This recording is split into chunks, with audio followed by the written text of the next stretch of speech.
Hey guys, what's up and welcome back to my channel. So today we're going to be discussing the college admission scandal, and I know I've discussed this a couple times at this point, but I do think it's important to track the evolution and progress of this situation. When I discussed the scandal, I didn't really discuss Felicity Huffman, who was another actress and one of the parents who also was part of the admission scandal where they tried to bribe their way into a university. I thought it would be interesting to cover this simply because Huffman is one of the only people involved in this case who has been more open, who has actually shared their motivations, and who has been more honest. And I don't know if what she's saying is genuine, but it does come off as more transparent compared to Olivia Jade's parents, who pretty much just stay silent, which isn't necessarily a good look. Well, if you say something stupid, maybe it is a good look and better to stay silent. Today, Huffman was sentenced to a whopping 14 days in jail for her role in the college admissions cheating scandal. Popular television actress has admitted to paying $15,000 in an effort to boost her eldest daughter's SAT score. Huffman, 56, also received 1 year of probation, 250 hours of community service, and a $30,000 fine. Huffman said in a statement that she accepts the court's decision without reservation. U.S. District Judge Talwani told Huffman that being a good mother doesn't excuse this. She also noted that Huffman did not participate in the scheme for her second daughter. In terms of your moving forward and rehabilitation, move forward and rebuild your life after this, Talwani said. You paid your dues. For the sentencing, Huffman tearfully apologized to Talwani, saying she was deeply sorry for her actions. She also apologized directly to her daughter, Sophia. I can only say I'm so sorry, Sophia. I was frightened and stupid. I now see all the things I knew was wrong.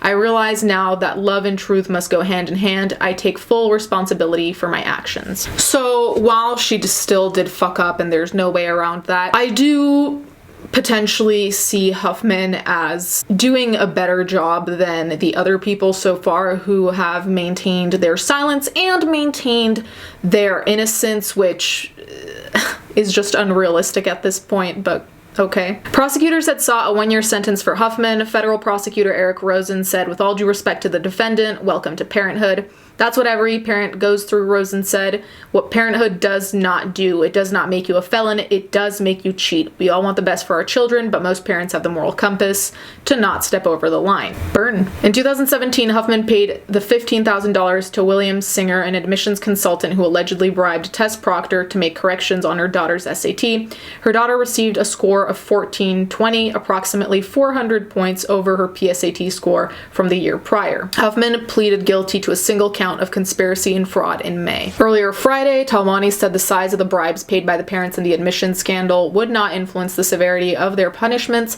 15 parents, including Huffman, have pleaded guilty. 19 others are fighting the charges. That is an interesting development. I definitely think that they should follow in Huffman's steps. I honestly don't know how you're going to try and argue that you didn't bribe when there's proof, at least for Olivia Jade's parents, that they did bribe. So it'd honestly just be better to take the L at this point.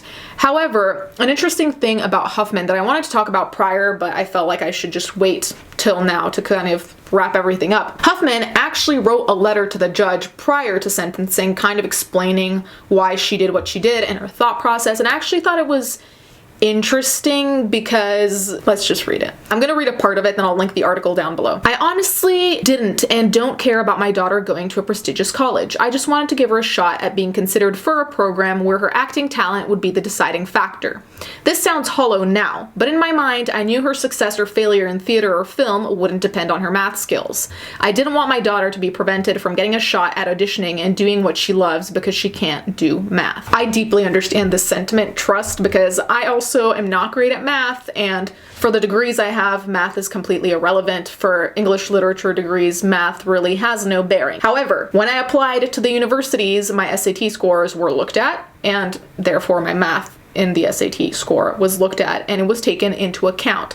And while I don't necessarily think that's all that fair or logical because you should show skills in your particular field, there's a big emphasis, especially in American universities, to be well-rounded. That's the term my guidance counselor always used, and it drives me fucking insane. And I remember I actually applied to Harvard, didn't get in. And I remember at the time it said when you were applying that Harvard liked very lopsided people because, like I said, there was this whole thing of being well-rounded, getting either good or average grades in everything rather than excelling at one topic, which I always thought was so stupid because if you're a genius in one topic or if you're really great in one topic, it's like, why does it matter if you're not great at the other things? You know, like, you can work on them, and that's what I did. I worked on math, but I wasn't going to spend my entire existence trying to get an A in math when I already had another path going for me. So I definitely highly understand the frustration of having opportunities taken from you because of something that's not really all that relevant. That being said, everyone's dealing with that, bro. Everyone is dealing with that. Most students are lopsided. Most of us have one or two things that we're really good at, and then other things meh, and then other things that we're just trash at. That's everyone. And I think that's why people are frustrated even after reading this, because we've all really dealt with that. Anyone who applies to an American university has dealt with that. So I get it, but not an excuse. But I did think it was interesting that she admitted to this, because like I said, everyone's been so quiet. We don't know anyone's real motivations, and at least here it's more interesting to hear about and analyze because we have a little bit of something. To my utter shame, I finally agreed to cheating on Sophia's SAT scores and also considered doing the same thing for Georgia, Huffman wrote. But the decision haunted me terribly. It was not right. I finally came to my senses and told Mr. Singer to stop the process for Georgia. From the moment my children were born, I was worried that they got me as a mother. I so desperately wanted to do right and was so deathly afraid of doing it wrong, she said. My own fears and lack of confidence combined with a daughter who has learning disabilities often made me insecure and feel highly anxious from the beginning. When my daughter looked at me and asked me with tears streaming down her face, "Why didn't you believe in me? Why didn't you think I could do it on my own?" I had no adequate answer for her, Huffman wrote. I could only say, "I'm sorry, I was frightened, I was stupid. In my blind panic, I have done the exact thing that I was so desperate to avoid. I've compromised my daughter's future, the wholeness of my family, and my own integrity." So like I said, we don't know how genuine this is. We don't know if she really means it. To me, it sounds like she actually might. I tend to believe her for the sole reason that she saw how much it hurt her daughter, and I feel like if there's anything that can make people snap a little bit back to reality is when you see people you love suffering the consequences of your own actions. So I tend to believe her, at least in that part, that she's sorry to her daughter and that she fucked up in her role as a mother, at least to some degree. And I can at least respect that she admits to fucking up.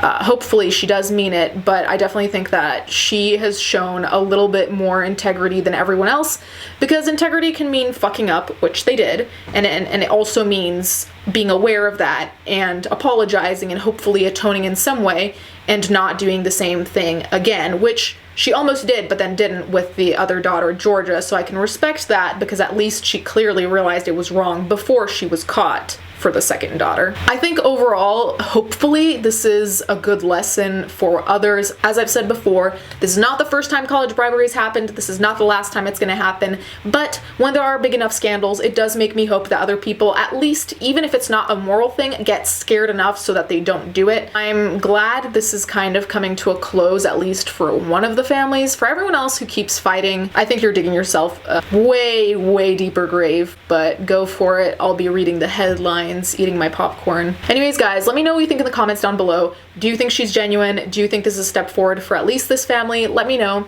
Thank you guys so much for watching. Thank you to my patrons as always, and let's get right into the